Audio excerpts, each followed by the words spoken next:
Hey everybody, Mature Simmer here. So welcome back as we continue the VFR World Tour. We're heading out on leg 25 here. So as always, the goal is to get in the air. So let's get that going. So I'm going to be a little bit more deliberate when I go on the engine start and so forth. But we're going to get the strobe light, nav light on.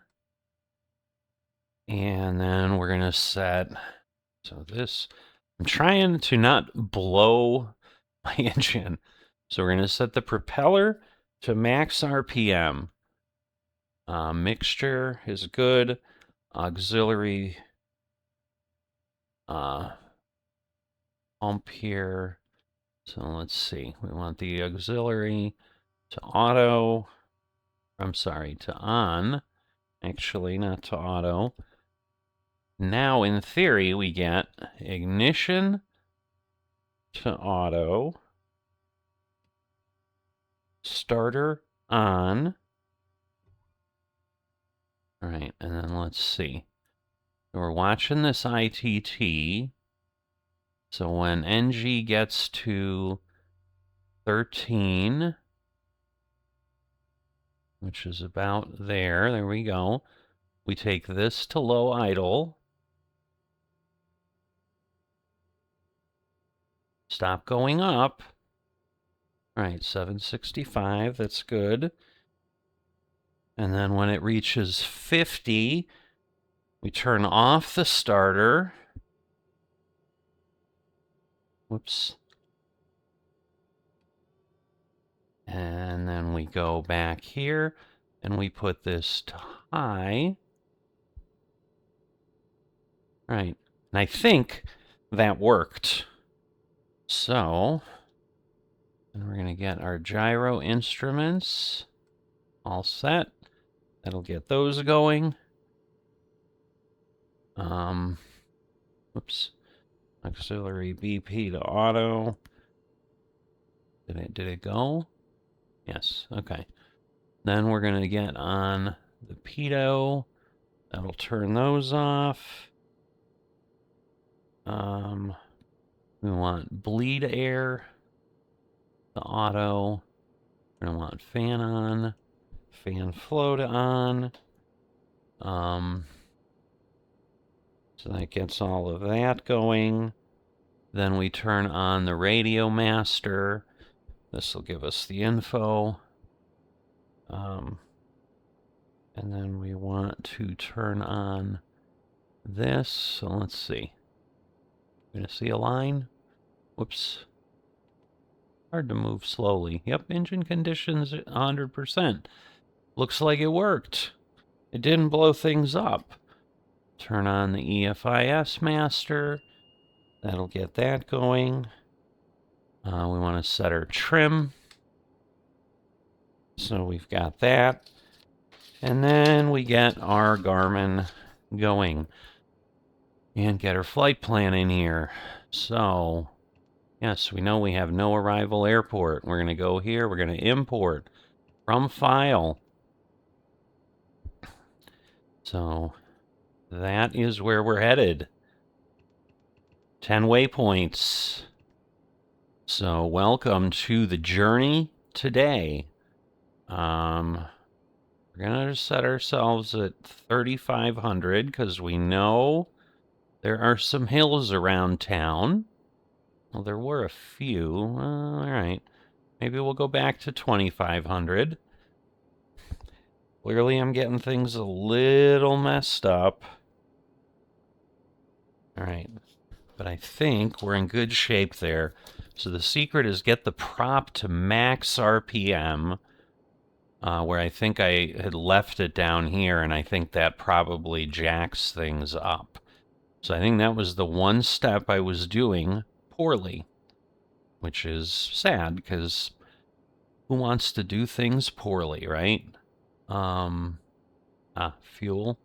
Yes, we want that to auto-select, because otherwise it won't switch between the tanks. We already kind of have a little bit of the arrows diverging, but not really.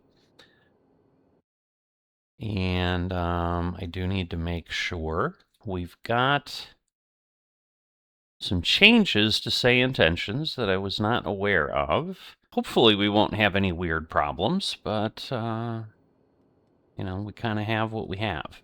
So we're going to turn on the flight director here. Try to remember what we have done, haven't done. We've got all this on.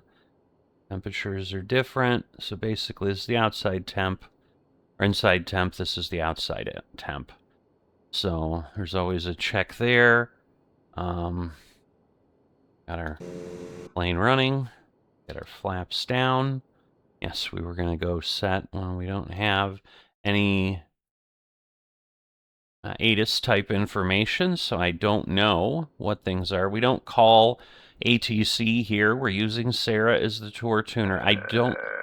Paris, November 410 Zulu Papa requests flight following to Dublin. Oh, it just flipped.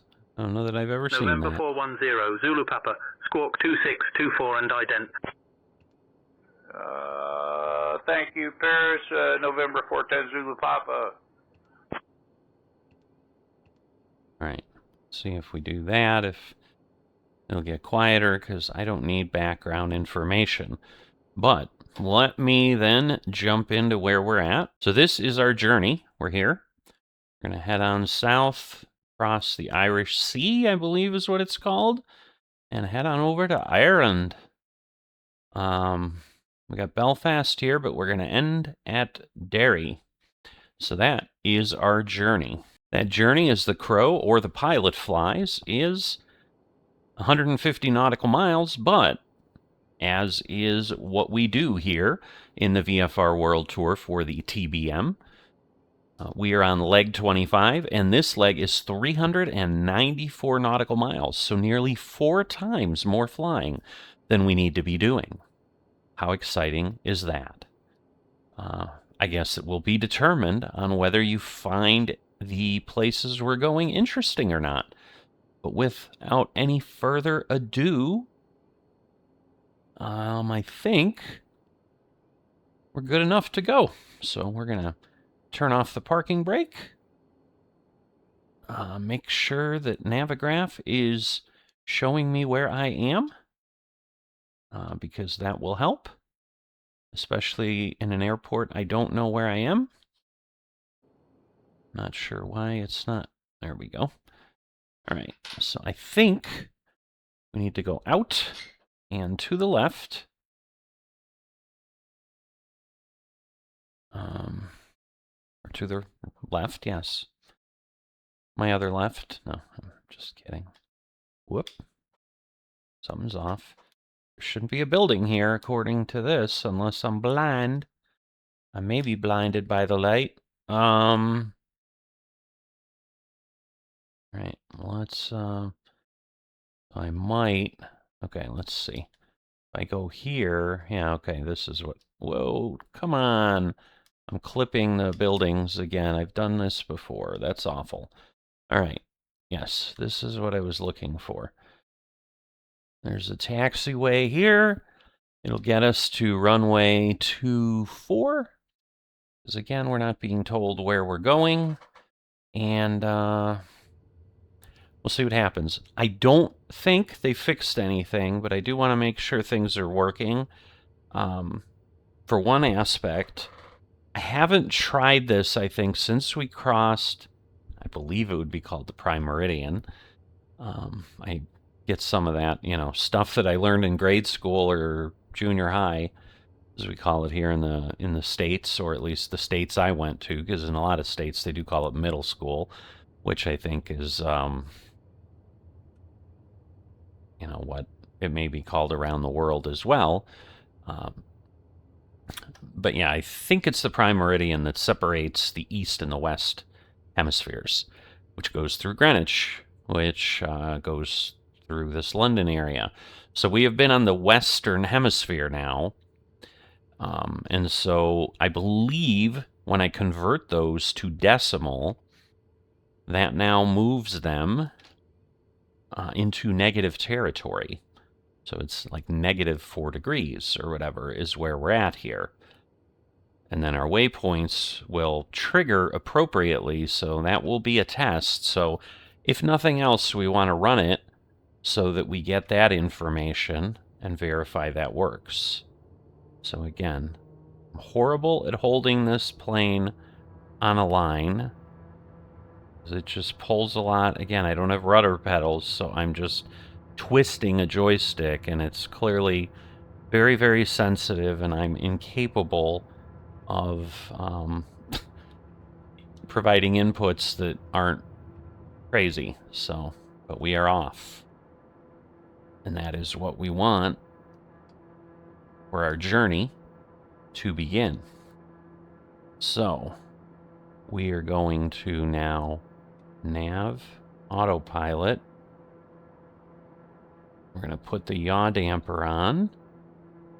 We're going to turn the autopilot on, and we're also going to arm our vertical speed and get this to, let's say, 1100. And that should run us pretty well. We're going to take this up, make sure that we're not, let's see, interesting. Maybe it's because we're climbing, but either way, we're up and at 'em. I'm going to bring our flaps up. And there we are, floating around, having taken off. Right about there is the airport. So we are leaving the area. And as you can see, we have about 65 nautical miles to our first and foremost waypoint. So, once again, we do have hills. We're going to get to them. So I'm going to do my original thing and get ourselves to 3,500, because otherwise I think we're in trouble. So the town of Carlisle is off over there. That is the airport we are leaving, and we are heading onward. So I'm not sure quite how long the journey's going to take. It's typically been about 3 hours, 2 to 3 hours. So if you're popping in on the series, it's new to you, you're trying to understand what is happening. We fly these legs once a week at this point. I've just been trying to make progress on these because they're fun. I enjoy them a lot. But let's see if we can get Sarah operating first. Sarah, would you be so kind as to load the VFR Around the World Leg 25 tour?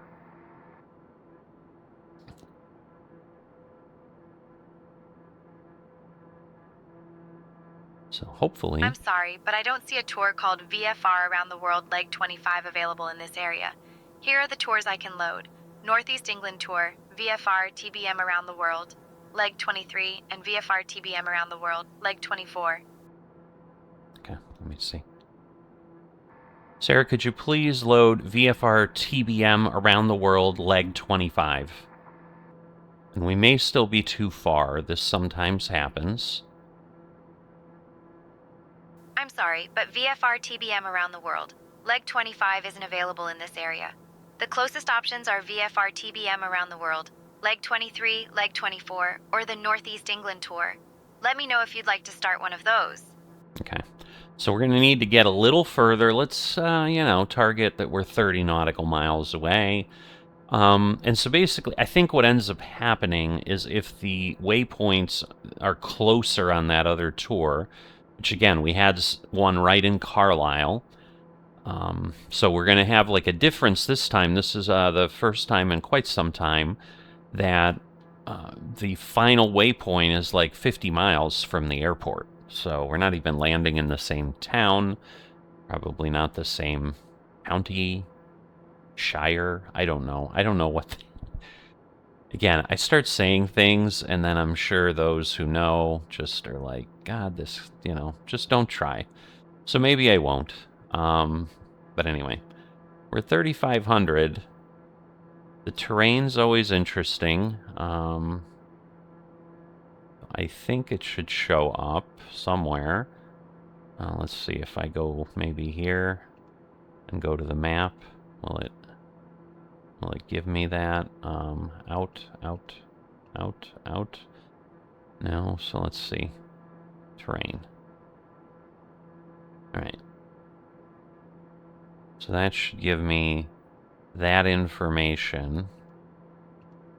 And then we can start to see. So in theory, it looks like we're far enough away. That'll give us 25 miles. I mean, these are closer, so they look scarily close. So I'm struggling a bit with that. Again, we're going to put this down.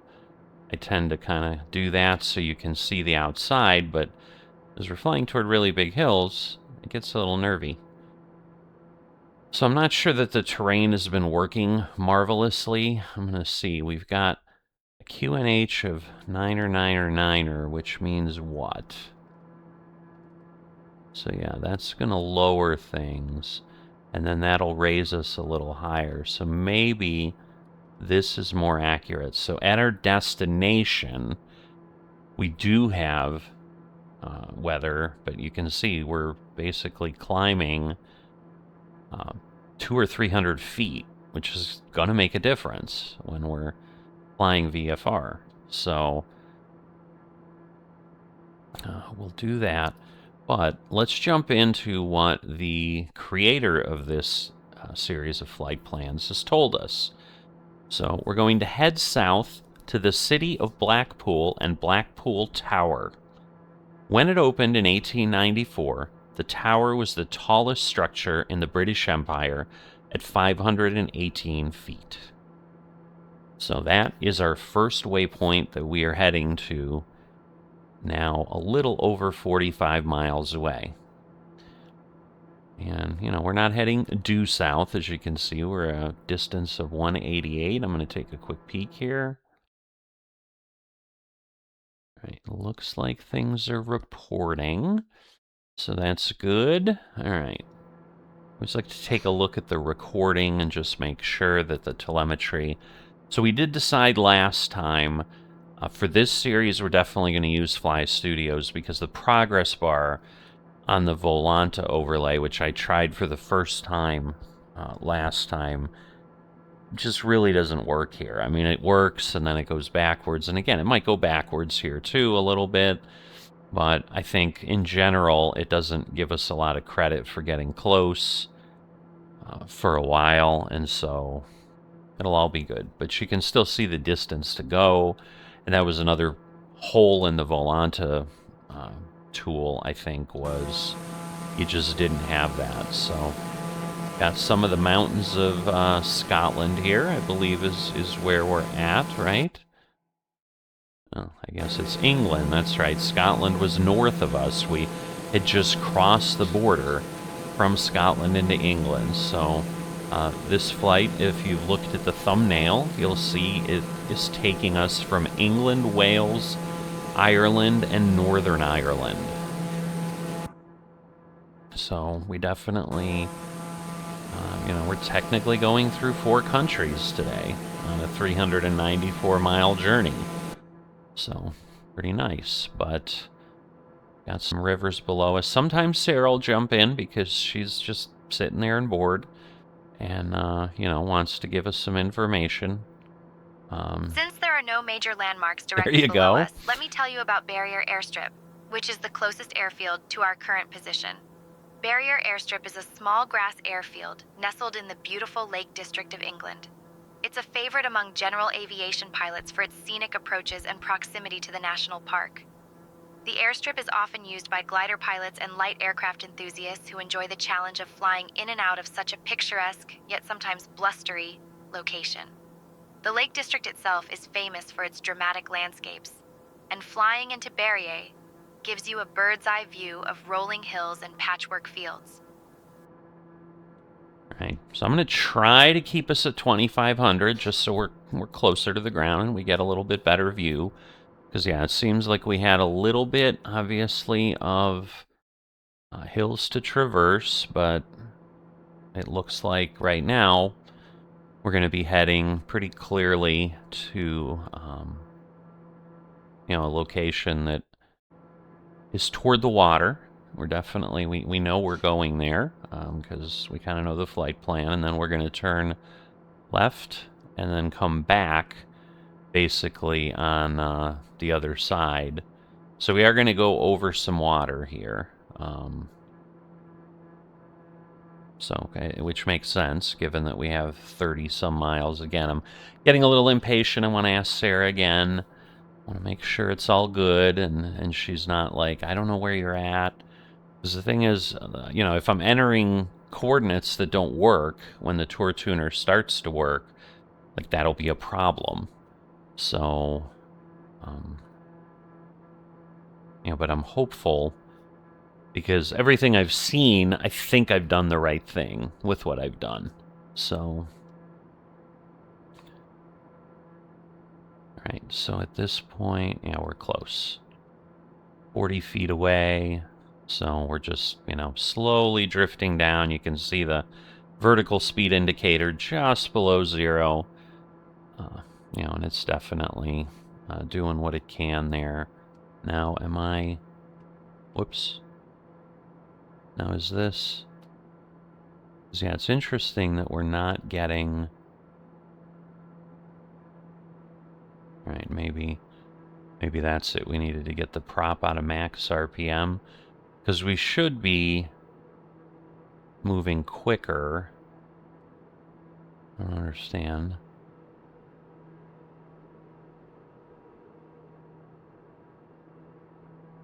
Because we should be getting up around 220, and we're not.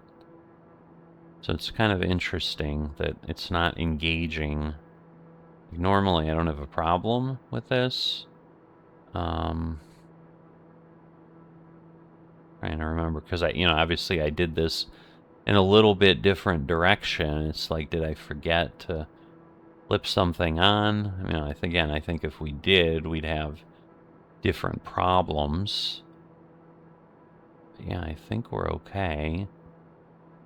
And it could be that, although it's calm weather, so we don't have a lot, but I expect this to be closer to the red line.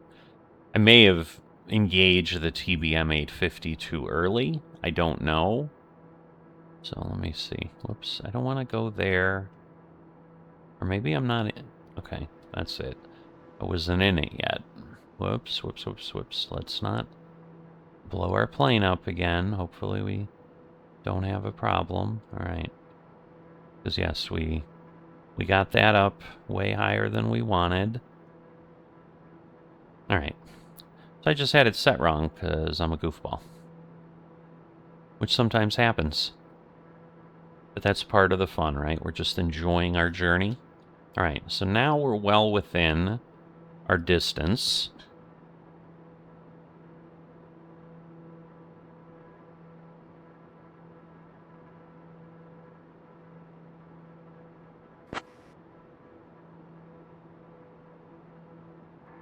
Sarah, would you please load the VFR TBM Around the World Leg 25 tour?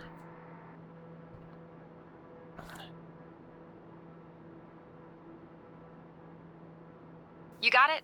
We're loading up the VFR TBM Around the World, Leg 25 tour. Our first stop is Blackpool Tower, which is about 39 kilometers ahead. Get ready for a great view. Blackpool Tower is one of the most iconic landmarks on the English coast. All right. So it loaded. I actually see something here that I haven't before. So my VFR tour bar is there again. So that will help, because then I'll know when it's fallen out. So maybe they did make some changes. Oh, that would be wondrous. Because, yeah, her talking automatically is cool. I mean, it's nice to have what the gentleman wrote in the book. But there's something about immersion when you're watching this that if we just have Sarah next to us and every time we pass over some, she just starts talking and saying the right things, which is telling us about where we're at, that's always pretty neat. So let's see. Because the problem we've been having for quite some time is she will trigger appropriately on the first waypoint, and then she tells us we're done. So hopefully that's not what's happening anymore. You know, and again, obviously they've made some major changes to the desktop interface because all the other things are off in the website, so we'll see. I'm cautiously optimistic. You know, and I know that this is a niche piece of SayIntentions, but I think it is one of the more incredible things they offer, because nobody else offers it, and when you're using it for something like this, it just completely changes the experience. You know, and again, you can do this on your own. You can fly these flight plans. That's why I'm sharing these tours out on the SayIntentions Tour Tuner portal, so that you just fire them up just like I did, and you're able to partake. And as I complete these, we'll get these done. You know, there is one I think that I've missed, because it was like they were kind of few waypoints and it wasn't working at the time, and I just hadn't taken the time to get them in. I got one of them in, so there were a couple that gap, but I think it's like leg 20. So if you're starting this yourself, and you know you start with leg 1 and whatever, you've got plenty of flying to do, and I'll likely have fixed the problem by the time you get there. But if not, if you're looking and you're like, wait, where's 20? I think it's 20 that I've missed. That'll be it. So we are now crossing over. It's probably worth looking over this way, and again, maybe zooming in a little bit. We're looking for Blackpool Tower.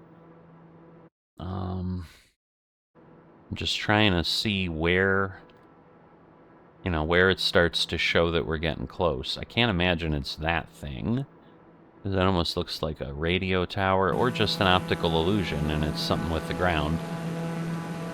But because this is actually Fleetwood, I think it says. You know, we're still 6 miles away, so maybe it's close to there, but I'm guessing the tower might be on the coast, because I'm sure it was some sort of defensive structure, or at least an ability to see things, especially if it was the tallest thing in England at the time. But, yeah, we'll see. So she should call out soon. Alright, so it's telling me I'm 6 kilometers away. The trigger is 4, which I assume means 2. And this is going to be important for me to learn as well, because that is how I'm determining if things are less than 4 kilometers apart. At our 12 o'clock, just 4 kilometers ahead, you'll spot the unmistakable Blackpool Tower. And it looks like it kicked me out. This iconic structure was completed in 1894 and was inspired by the Eiffel Tower in Paris, because who doesn't want a little Parisian flair on the English seaside? All right. Standing at 158 meters tall, it was once the tallest man-made structure in the British Empire. The tower has survived storms, world wars, and even a few questionable dance moves in its famous ballroom. People flock here for the panoramic views, the circus, and yes, to see if they can spot their house from the top. And with that, we've reached the end of our tour. We've soared past observatories, castles, cities with names longer than my grocery list, and now the legendary Blackpool Tower. So again, unfortunately, when it does this, she kind of gives away where we're heading in some cases. It wasn't super obvious. So we'll leave it at that, but we're going to have to prompt her manually. That's what we've been doing for a bit. So now we're going to Waypoint 2, 41 nautical miles away. There's only 2 waypoints that are really close to each other. Most legs are a little bit lengthy. So now it's turn southeast and make your way to the Jodrell Bank Observatory. Established by Bernard Lovell in 1945, the observatory is the oldest in the world dedicated to radio astronomy. Its heart is the 250-foot diameter Lovell telescope. So that is what we've got. At this point, we were just chatting because we were waiting for Sarah to do her thing, and she's not, so we will prompt her as we go. Hopefully I don't forget. Sometimes I do. If nothing else, I've given you the information. But I'm going to leave the view here so you can enjoy things. And then we will return when we get close, ask Sarah to give us some information, and maybe have a little bit of a chat. Oh, there's an airport right there. She might talk about that at some point. Probably not. She's usually a little more patient than that. She'll be like, oh, it's I just told you about Blackpool Tower. But in a bit, she might suddenly be like, hey, here's this information. But I'm going to let this go. I'll try to keep the sound on. I may be doing some things because I think I'm actually going to I don't know that the individual that needs to respond, which is the head of SayIntentions, who's kind of promised me that, by the end of the year is my target. Well, we're mid-January now, so, and, I kind of prompted a little bit, and he's like, well, it might not be the end of the year, but it'll be close. Well, now we're 2 weeks in, and I think it's time for another prompt. I would prefer not to be annoying, but I think if I just don't say anything, it's very easy to get lost in the shuffle of all the other requests that are happening. But I will talk to you in a bit.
All right, let's pop in here. Sarah, please tell us about Jodrell Bank Observatory. I don't know if it's that. It may be. Jodrell Bank Observatory is just ahead of us and is one of the world's most famous radio astronomy observatories. It was established in 1945 by Sir Bernard Lovell, who was trying to study cosmic rays after World War II, but ended up building the giant Lovell telescope, which was completed in 1957. This telescope was, for a time, the largest steerable dish radio telescope in the world, and it played a key role in tracking early space probes and satellites, including Sputnik. The observatory is now a UNESCO World Heritage Site, recognized for its contributions to science and its role in the development of radio astronomy. All right. So now our next point, waypoint 3, now head back to the northeast and the port city of Liverpool on the Mersey River. Liverpool will forever be known as the birthplace of the Beatles, along with other groups from the early 60s, such as Herman's Hermits and the Dave Clark Five. So we've got a little over 20 nautical miles. So enjoy the sights, and I will see you then.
So some interesting things I see on the map. You've got the Liverpool airport there, and the Jaguar car factory, I think, is that building there. So if you're one of those people that own one of those, that may be where it was made. I don't know. It's a fancy sports car, if you're unfamiliar with it. But we're coming up about 5 nautical miles away, so you can see Liverpool out there. Probably didn't have those tall buildings when the Beatles were around, but maybe they did. I don't know. This is not my area of expertise. But we're going to head over that way. Obviously, the river coming out here. It's the River Mersey that they mentioned. And, yeah. So, yeah, departures from the airport should head out following the river, it looks like, if you're doing VFR. But we obviously are just flying through. So, I don't know where in town, what area of town the Beatles were in, where I think the Cavern Club was here somewhere, might still be here, I don't know. But you're getting a chance to see it, as am I. And, you know where things start from.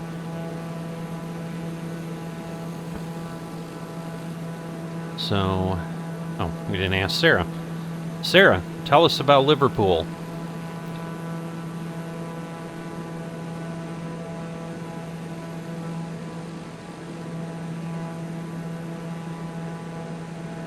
Liverpool is a city with a history that dates back to 1207, when it was granted its charter by King John.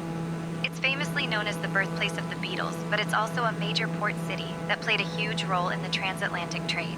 The city's waterfront, including the Royal Albert Dock, is a UNESCO World Heritage Site. Liverpool is also home to 2 legendary football clubs, Liverpool FC and Everton FC.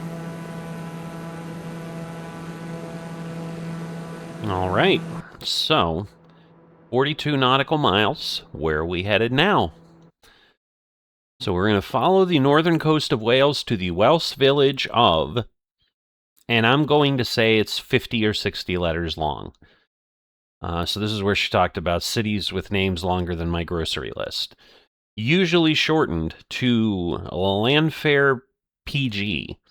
Considered the longest place name in Europe. The Welsh name translates, ready for this? To St. Mary's Church in the hollow of the White Hazel, near to the rapid whirlpool of Llanstylo of the Red Cave. There you go. So, it's a lot of letters either way.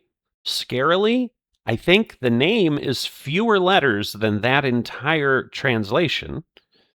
So I suppose, even though it's really, really long, now, like, if I was going to try it, I'll make I'm here for comedy relief sometimes too. I think it's Llanfair Pwllgwyngyl Grogri Schwerdebol Wantasilio Go Goch.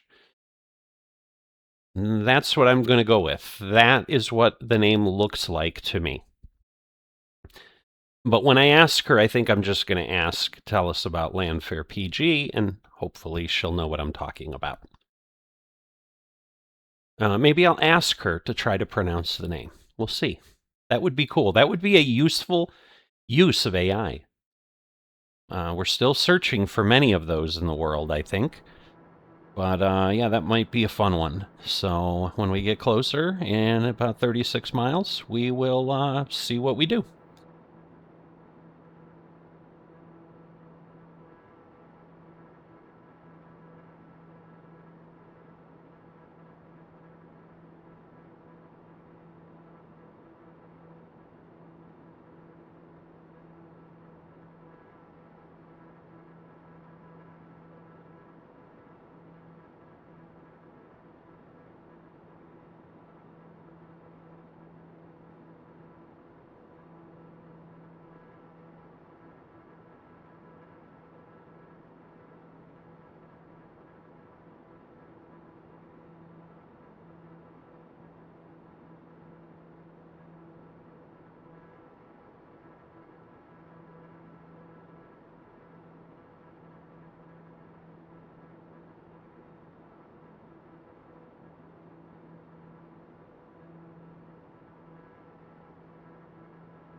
Sarah, please tell us about the name of Landfair PG and the town itself.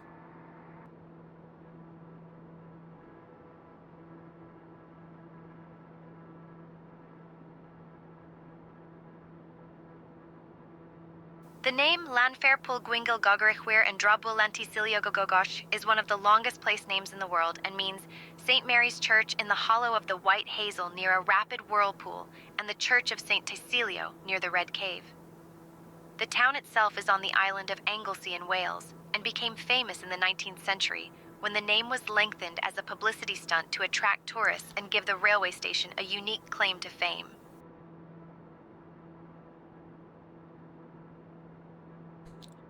Well, there you have it. So now we have a really short one coming up. So a short jog to the south will take us to Caernarfon Castle, a medieval fortress dating from the 13th century.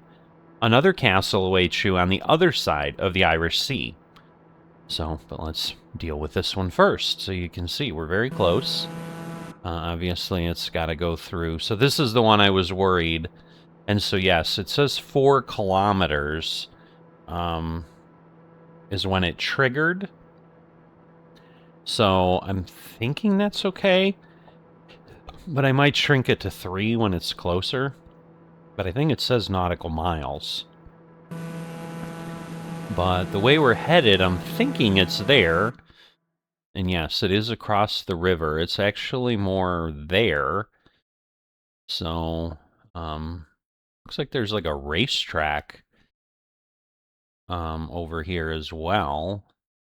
Like there's 2 things.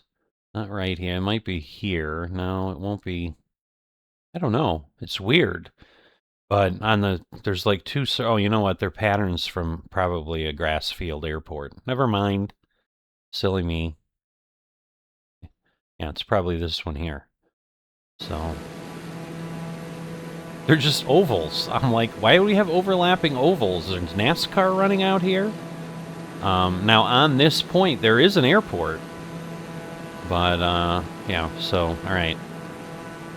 Sarah, please tell us about Caernarfon Castle. So, I don't know where it is.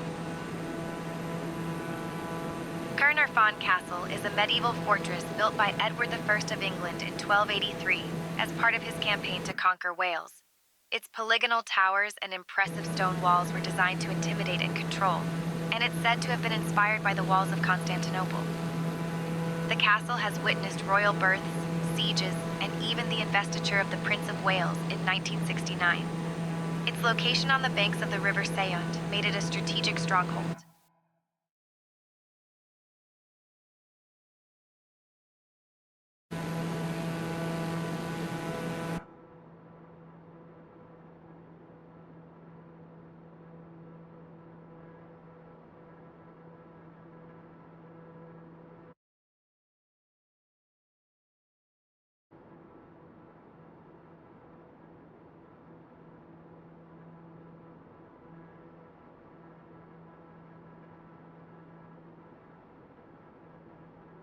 Whoops. All right, so at this point, I'm sorry, I was talking, and then I realized I was muted when I went to go mute.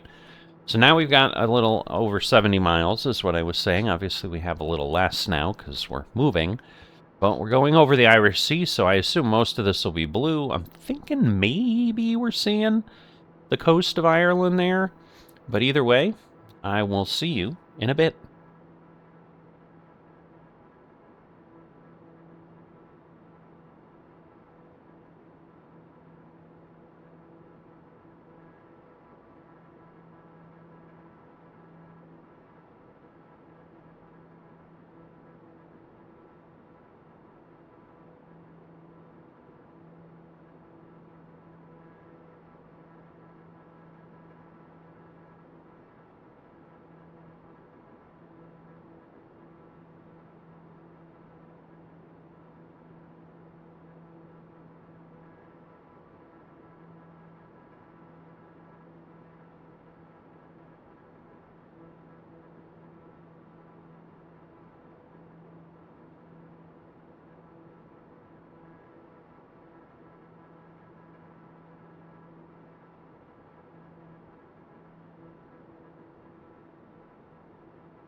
All right, joining up a little bit early because, in theory, out there's something that says Bailey Lighthouse on my Navigraph charts.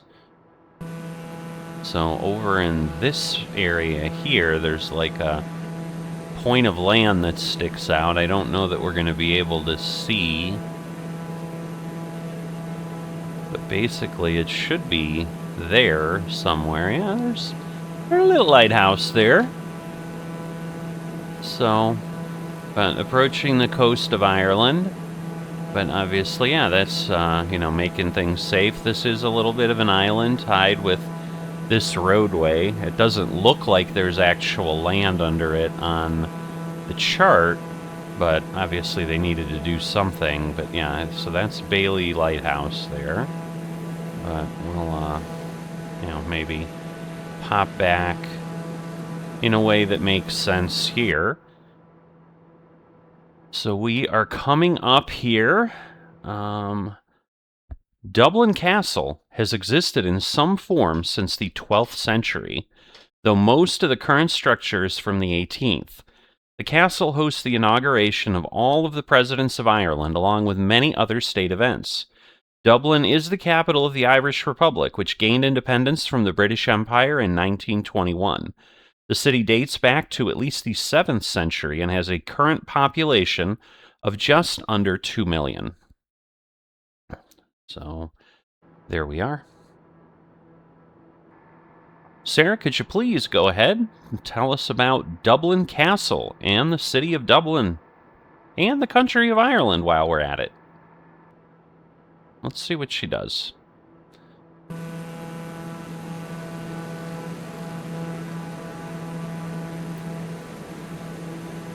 Dublin Castle was originally built in the early 13th century on the site of a Viking settlement and served as the seat of English, So it's then in later a bit. British rule in Ireland until 1922. The castle has seen everything from royal banquets to rebellions, and today it's used for state functions and presidential inaugurations. The city of Dublin itself was founded by Vikings around 841 AD, and it's famous for its literary history, lively music scene, and of course, Guinness. Ireland, the country, is known as the Emerald Isle for its lush green landscape, and it's packed with ancient sites, dramatic coastlines, and more sheep than you can count.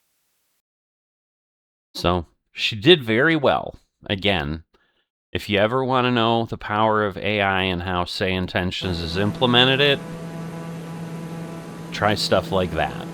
So basically asked her 3 questions, and she kept them straight, and she answered, but I don't know that I could tell you where the castle is, because it's like right here, and I see a stadium. Maybe it's right here. I'm guessing it's this. Although, no, it's not it yet. No, it's probably that. Because, yeah, we're still 2 miles away. So it might be this. We're going to turn pretty significantly north. You know, so again, it's going to be in this space here, because we don't ever really cross it, because we're always turning, but... So, it's there somewhere. But at this point, we've got 22 nautical miles. Our next stop, turn north and head past Newgrange, a prehistoric burial mound and monuments. So there's going to be, the next 3 waypoints are kind of really just that. That's the most you get on any of them. And, you know, we'll go from there.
All right, we're coming up on our next spot. I have no idea if there's anything here other than... Oh, yeah, that's right. These are the prehistoric burial mounds. Sarah, please tell us about Newgrange that we're coming up on here.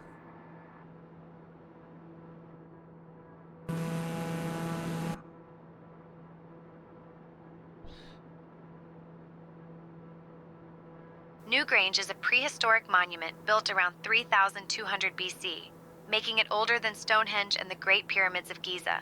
It's a massive circular mound with a long passage and chamber inside, aligned so that sunlight illuminates the inner chamber at sunrise on the winter solstice. Archaeologists believe it was used for ceremonial or religious purposes, and it's famous for its intricate spiral carvings. The structure is part of the Bruna Boyne UNESCO World Heritage Site. All right. Well, I'm guessing it's got to be somewhere there. I mean, well, no, we're only 2 miles away. So, in theory, it's like, I don't know. Maybe there, I guess. I don't know. I don't know. I don't know. All right, so, and the next thing is, past the city of Dundalk. So that's our next waypoint.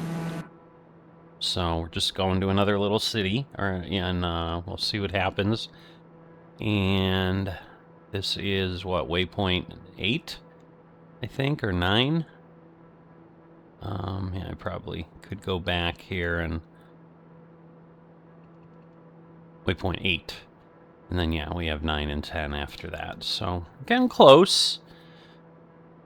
But we're basically heading up, but then we do have to head over to the west to get to the airport. But we'll just peek out the window here, and we'll talk about Dundalk as we get closer. Or Dundalk.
Alright, so here we come.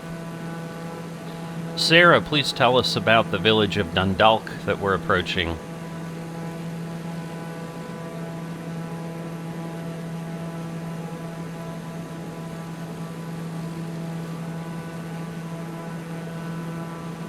Dundalk is one of Ireland's oldest towns, with roots stretching back to at least the 12th century, and it's known for its strategic location between Dublin and Belfast. The town has a long history of being a border settlement, which led to it being fought over in various conflicts throughout the centuries. Dundalk is also famous for its connections to Irish mythology, particularly the legendary warrior Cuchulainn, who is said to have defended Ulster from invaders here. The town's name comes from the Irish Dundalgan, meaning Dalgan's fort. Today, Dundalk is a lively place with a mix of historic buildings, including the 19th century Saint. All right. And so the next thing is over Hillsborough Castle, official residence, the Secretary of State for Northern Ireland. And then we have one more location and the airport. But again, a little bit longer than it took to get here to Dundalk. And then we'll be back.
So, just looking over the countryside.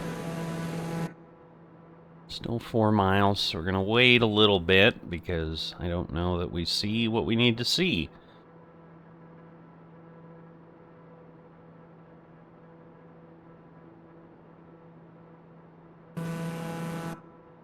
So, 3 miles.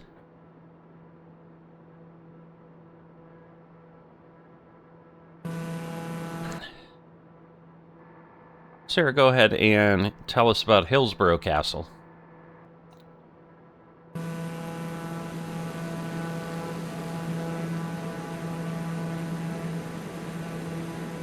Hillsborough Castle is the official residence of the Secretary of State for Northern Ireland and has hosted royalty and political leaders since the late 18th century.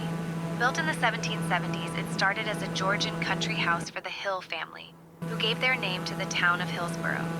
The castle's gardens are a highlight, stretching over 100 acres and featuring beautiful formal gardens, woodland, and even a lake. That's a golf course. It has seen everything from royal garden parties to high-stakes political negotiations, especially during the peace process in Northern Ireland. Yeah, we just literally went over it. We didn't turn much, so not easy to tell. Alright, so our final location, barely 10 nautical miles away. So then on to Belfast. Belfast is the capital of Northern Ireland and the port from where the Titanic began her fateful voyage. Be sure to check out Samson and Goliath, the port's huge gantry cranes. Alright, so that is where we're going. We might as well just stay together. We're having a hard time going on with anything else, but yeah, I would say, we're not quite in the city limits, although this is probably included. It might be suburbs. Not sure. Sarah, tell us about Belfast.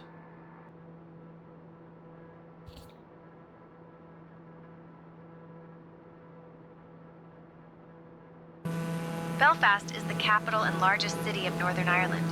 Founded in the 17th century and known for its shipbuilding heritage, including the construction of the RMS Titanic. The city has a mix of Victorian architecture, lively markets, and is home to Queen's University, which dates back to 1845. During the Industrial Revolution, Belfast became a major center for linen production, earning the nickname Linenopolis. The city has also played a significant role in Irish history, especially during the Troubles, a period of conflict from the late 1960s to 1998. Can you tell us about the Samson and Goliath cranes? See if we can pick those out anywhere. No. The Samson and Goliath cranes are two massive yellow gantry cranes located in the Harland and Wolff shipyard in Belfast. H&W. Built in 1969 and 1974, these giants stand at 106 and 96 meters tall and have become iconic symbols of the city's shipbuilding heritage. They played a major role in the construction of ships, including some of the last large vessels built in Belfast. Locals joke that they are the city's unofficial guardians and you can't miss them on the skyline. Alright, so now we've got 50 nautical miles. And so we've got now head northwest to the city of Derry. Officially Londonderry, but no one actually calls it that. And a landing at the city of Derry Airport, Eglinton. Derry is one of the oldest continuously inhabited areas in Ireland. St. Columba founded a monastery here in the 6th century, but people had been living in the area for thousands of years before then. So, we're going to get all set for that. And so again, I'll be looking around, trying to get my bearings, figure out how I want to approach the airport. So the engine sound might clip in and out, but you'll get the view.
Alright, so we're getting there.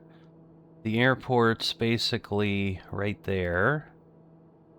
So we're going to want to start descending. So I'm just going to turn off the autopilot. I'm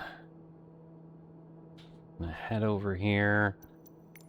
Get our normal landing monitor on, because it's just nice to know. Then we'll start getting ourselves down. So I put our... I think I've overshot. So we don't want to go too sharp, because that will be bad. But, yeah, we've gone too far for sure. So we need to get back.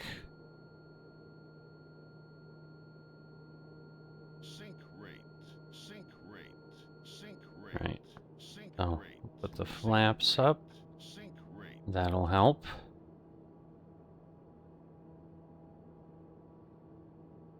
And yeah, we're kind of getting nearby, but not. So again, we want to just get slower and slower.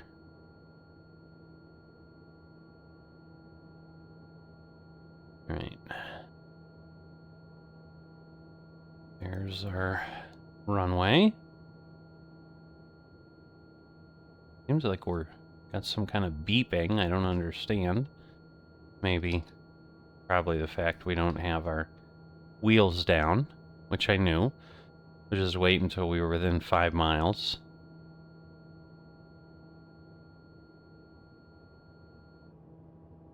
So yeah, it's a bit of a high-pitched warning. I wonder if that's kind of my issue, is like, yeah, I can't hear super high pitches. I mean, I could hear it, but it was almost in the background, so if I'm like looking at other things or paying attention to other things, yeah, it wouldn't work real well. So we're 600 feet. We don't want to get too slow here, because we're obviously siphoning off airspeed, but so staying around 100 for a little bit's probably good. It says we're too low, so we'll try to stay level-ish. Alright, now I think we've got at least have one pappy light. We might have 2 whites. It's hard to... Now we definitely have 2. Alright, so now we want to get on a 3-degree glide slope for sure. So about 500, 600, 700 feet a minute. Again, we don't want to get too high. But yeah, not... Always terrible when the earth blinks. Not sure if you probably caught it, but...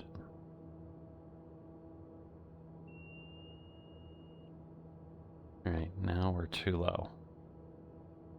So, we're going to slow down. And then again, kind of bring things in. This plane I do better with. It's the darn Cessna that I've been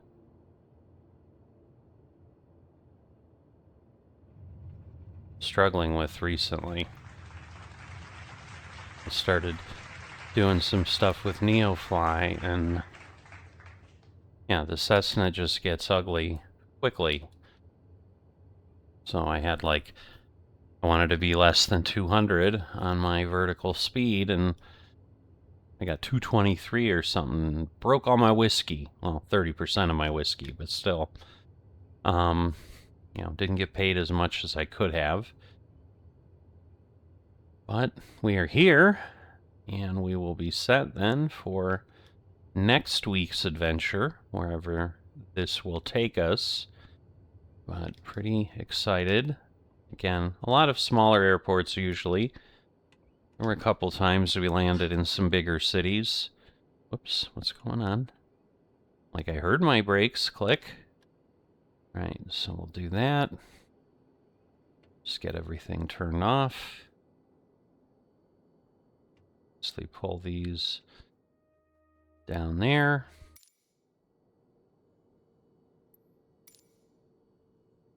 And we are all set here in Derry. So I'm assuming we'll travel through Ireland a little bit. I'm guessing then we're going to cross over the channel into France and now then continue back east. And again, we might kind of S through or switch back through Europe. Head on down. Obviously, we've got Africa below us and all that. So I'm not sure which way this tour will be encouraging us to go. But it's always nice covering some stuff. Obviously, England's probably more well known to folks. Not that I've been to these areas myself, but you get to see more unique landscapes and stuff, I think, as we kind of get out of the more familiar and populated areas of, the West that is more well known to folks like me. So we'll see how all of these things go, and I will see you next time.